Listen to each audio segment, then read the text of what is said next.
Muy buenos días. En este domingo 25 de febrero del 2024, domingo segundo de Cuaresma, reflexionamos del Evangelio de San Marcos, capítulo 9, versículos 2 al 10.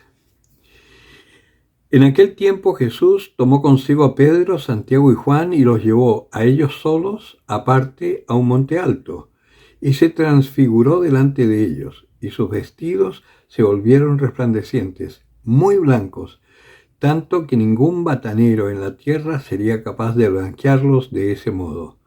Se les aparecieron Elías y Moisés y conversaban con Jesús. Toma la palabra Pedro y dice a Jesús: Rabí, bueno es estarnos aquí.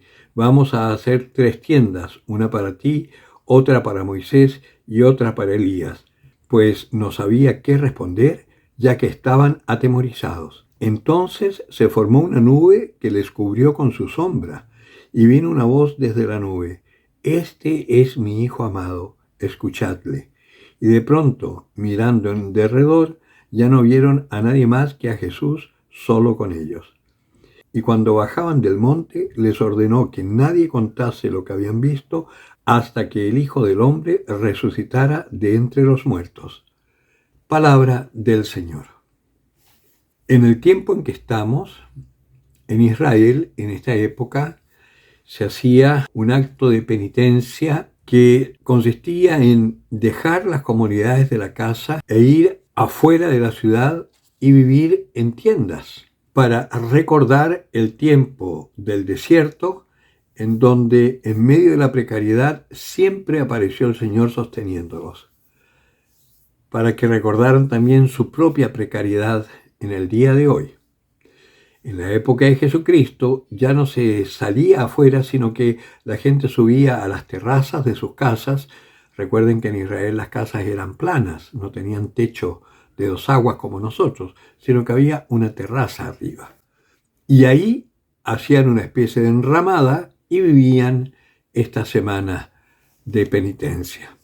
Por eso es que Pedro dice que bueno estar aquí, hagamos las 3 tiendas. Porque además en esa época siempre se esperaba que llegara algún convidado para acogerlo, también en espera de este Mesías que se haría mucho más claro el día de la Pascua, cuando celebraran el paso del Señor, que ellos esperan que en la Pascua venga el Mesías, y por eso siempre hay un momento en que el más pequeño de la casa va y abre la puerta del hogar, mientras están celebrando la Pascua en la casa, para que así entre el Mesías. Nosotros eso no lo hacemos porque ya sabemos que el Mesías vino. Ellos aún no se dan cuenta que Jesucristo es el Mesías, pero llegará un momento en que lo reconocerán en su segunda venida para nosotros, que será la venida para ellos, y en donde tanto judíos como cristianos llegaremos a ser un solo rebaño con un solo pastor, como está profetizado. Pues en este momento el Señor les está manifestando a sus discípulos, a aquellos que Él ha elegido para que lleguen a ser cabeza de sus hermanos, Pedro, Santiago y Juan. Pedro, el que llegaría a ser la cabeza de los cristianos en Occidente. Santiago, que llegó a ser cabeza de los cristianos en Jerusalén, patriarca de Jerusalén. Y Juan, que era el discípulo más amado, que es el que siempre nos está representando a todos los que, habiendo conocido al Señor y adhiriéndonos a su enseñanza, llegamos a ser cristianos, aunque no seamos de raza judía. Por eso somos el nuevo pueblo de Israel, enraizados o injertados en el tronco principal que son los judíos. Por eso nosotros tenemos que aprender a amarlos, porque gracias a ellos es que tenemos la salvación. Y por eso es que el mundo siempre ha perseguido a Israel. Hay una cosa curiosa en estos tiempos, que me lo comentaba un hermano que es historiador y que está muy metido en toda la problemática contemporánea de Israel, Hamas y todo el Islam en el mundo entero. La invasión silenciosa que se llama, porque en Europa prácticamente están empezando a dominar todos los estamentos políticos los musulmanes. lo que significa que muy pronto también estarán dominando todos los estamentos religiosos, porque ellos sí son fanáticos.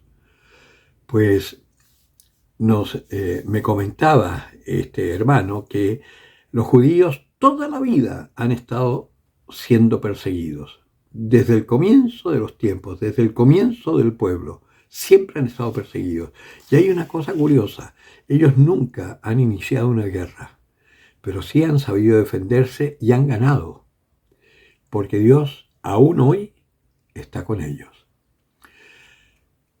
Y esta última agresión de todos estos palestinos extremistas, que ni siquiera los palestinos quieren, porque jamás no representa al pueblo palestino. Todo este ataque que han hecho, ¿qué es lo que hace Israel? Se defiende, y se defiende destructivamente. El día en que conozcan al Mesías, aprenderán a morir por los enemigos. ¿Qué es lo que tenemos que hacer nosotros como cristianos? La forma de defendernos nosotros es dejándonos matar, bendiciendo al que nos persigue, haciendo el bien al que nos odia, hablando bien de aquel que habla mal de nosotros, porque estamos llamados a ser testigos del amor de Dios a la humanidad. Que este tiempo de Cuaresma entonces sea para nosotros un tiempo también de transfiguración, que nuestro corazón se vuelva blanco, limpio, libre de todas las cadenas que nos atenazan y que el Señor empiece a reinar en nosotros, para que así aparezca Dios, aparezca Cristo en medio de todos sus hermanos. Y una pequeña aclaración. Van varios hermanos que me siguen en el canal que me piden hablar personalmente alguna situación. Bueno, yo he contestado a quienes me lo han pedido, yo les digo que me manden un correo y yo les contestaré en la medida que pueda. Pero, honestamente, yo no sirvo para hacer dirección espiritual. No es esa mi misión. Por consiguiente, el Señor no me da el carisma para eso. Tenemos que pensar que cada cual tiene un carisma que el Señor le ha dado para poder ejercer su misión. Y yo como sacerdote no tengo el carisma de dirección espiritual abierto. Dentro del seminario sí he sido director espiritual para los seminaristas, pero es una dirección particular, que es orientarlos a su vocación. Pero más no.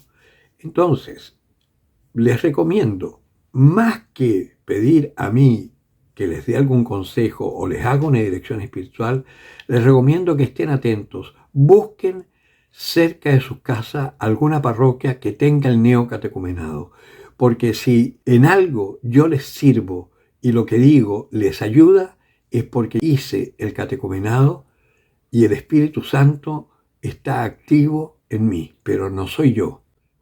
Y ustedes, cualquiera de ustedes, si hacen el catecumenado, van a recibir la instrucción que recibieron los apóstoles de parte de Jesús y que hizo que todos ellos fueran santos, capaces incluso de dar su vida por el Evangelio. Y les aseguro que ahí sí, el Espíritu Santo les iluminará vuestra vida y cualquier conflicto que puedan tener o cualquier cosa difícil por la que pasen, el Espíritu Santo les enseñará cómo solucionarlo y cómo pasar por encima de todos ellos para vivir libremente. No hay mejor director espiritual que el Espíritu Santo que está con nosotros hoy, porque así lo quiso el Señor. Entonces, busquen cerca de ustedes una parroquia que tenga la pastoral del neocatecumenado. Y ahí tendrán dirección espiritual directamente con el Señor. El que tenga oídos para oír, que oiga.